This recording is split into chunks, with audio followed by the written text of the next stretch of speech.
Assalamualaikum warahmatullahi wabarakatuh. Perkenalkan, nama saya Utami Rizkanita, NIM 0204212104, mahasiswi Hukum Ekonomi Syariah D. Baiklah, di sini saya akan membuat video hasil judul makalah saya yang berjudul Wirausaha Produk Kerajinan dengan Inspirasi Artefak atau Objek Budaya Lokal. A. Kerajinan dengan inspirasi artefak atau objek budaya lokal. 1. Bagaimana mengenal artefak atau objek budaya lokal. 2. Jelaskan produk kerajinan dengan inspirasi objek budaya lokal. 3. Sebutkan teknik pembuatan produk kerajinan. 4. Bagaimana proses produksi industri kerajinan boneka adat. Kewirausahaan kerajinan dengan inspirasi artefak atau budaya lokal. 1. Sebutkan maksud wirausaha kerajinan objek budaya lokal. 2. Sebutkan isi perencanaan dari usaha kerajinan budaya lokal. 3. Sebutkan cara membuat kerajinan boneka adat Jawa Tengah. 4. Bagaimana pengemasannya. 5. Bagaimana cara menghitung biaya produksi. 6. Bagaimana pemasaran produk. 7. Bagaimana evaluasi hasil kegiatan. Budaya lokal dapat dikelompokkan menjadi budaya non-benda dan artefak atau objek budaya. Budaya non-benda diantaranya pantun, cerita rakyat, tarian, dan upacara adat. Adapun artefak atau objek budaya diantaranya pakaian daerah, wadah tradisional, senjata, dan rumah adat. Pada kehidupan sehari-hari, produk budaya tradisional, non-benda maupun artefak tidak dipisah-pisahkan, melainkan menjadi satu kesatuan dan saling melengkapi. A. Kerajinan dengan inspirasi artefak atau objek budaya lokal. 1. Mengenal artefak atau objek budaya lokal. Artefak merupakan benda arkeologi atau peninggalan benda-benda sejarah, yaitu semua benda yang dibuat atau dimodifikasi oleh manusia yang dapat dipindahkan. Budaya lokal adalah nilai-nilai lokal hasil budaya masyarakat suatu daerah yang terbentuk secara alami dan diperoleh melalui proses belajar dari waktu ke waktu. 2. Produk kerajinan dengan inspirasi objek budaya lokal. Di pasaran banyak beredar produk kerajinan dengan inspirasi artefak atau objek budaya lokal. Beberapa produk kerajinan tersebut memiliki fungsi hias. Berikut contoh kerajinan dengan inspirasi artefak atau objek budaya yang ada di Indonesia. A. Kerajinan keris. Pada zaman dahulu, keris memiliki fungsi sebagai senjata untuk berperang. B. Kerajinan tembikar atau gerabah. Tembikar atau gerabah ialah benda-benda yang terbuat dari tanah liat. Tembikar mulai dikenal sekitar akhir masa Paleozoikum, yaitu ketika manusia telah menetap dan melakukan kegiatan pertanian. 3. Teknik pembuat produk kerajinan.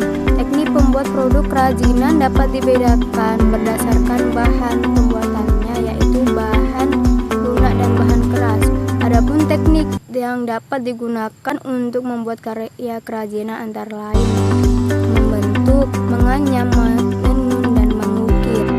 B. Kewirausahaan kerajinan dengan inspirasi artefak atau objek budaya lokal non-benda.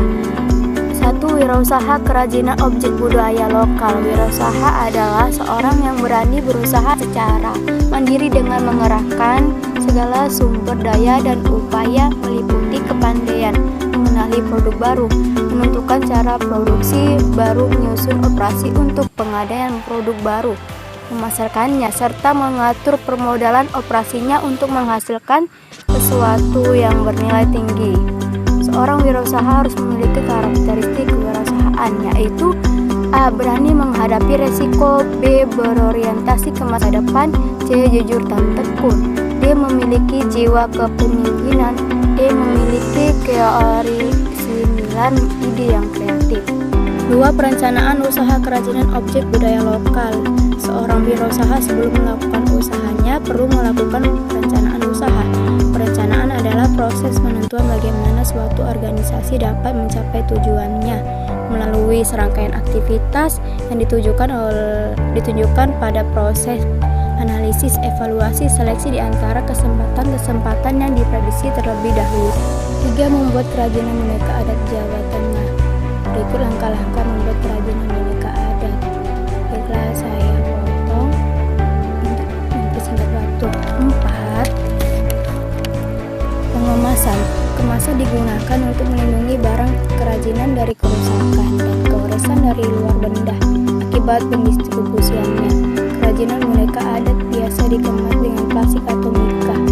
5. Menghitung biaya produksi. Biaya produksi merupakan biaya-biaya yang dikeluarkan dalam pengolahan bahasa baku menjadi produk. Sedangkan biaya non-produksi merupakan biaya-biaya yang dikeluarkan untuk kegiatan non-produksi seperti pemasaran dan kegiatan administrasi umum. Penentuan biaya produksi dipengaruhi oleh pendekatan yang digunakan untuk menentukan unsur-unsur biaya produksi.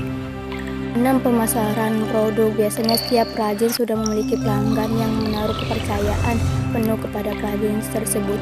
Para pelanggan dapat datang langsung atau memesan lewat telepon jika jaraknya cukup jauh. Ada juga yang pemasaran produk dapat dilakukan dengan cara promosi selain promosi dari mulut ke mulut. 7. Evaluasi hasil kegiatan. Tahap evaluasi merupakan tahap untuk memastikan bahwa proses produksi yang dilakukan sudah mencapai target. Kegiatan utama dalam tahap evaluasi hasil kegiatan mengadakan pengukuran sampai sejauh mana efektivitas kegiatan dicapai. Efektivitas kegiatan pembuatan boneka adat dapat dicapai. Kesimpulan, proses perancangan kerajinan diawali dengan pemilihan sumber inspirasi dan pencarian ide produk kerajinan, pembuatan sketsa ide, pembuatan studi model kerajinan, dilanjutkan dengan pembuatan petunjuk produksi. Demikianlah video makalah saya. Lebih dan kurang saya mohon maaf, kepada Allah saya mohon ampun. Wabillahi taufiq wal hidayah. Wassalamualaikum warahmatullahi wabarakatuh.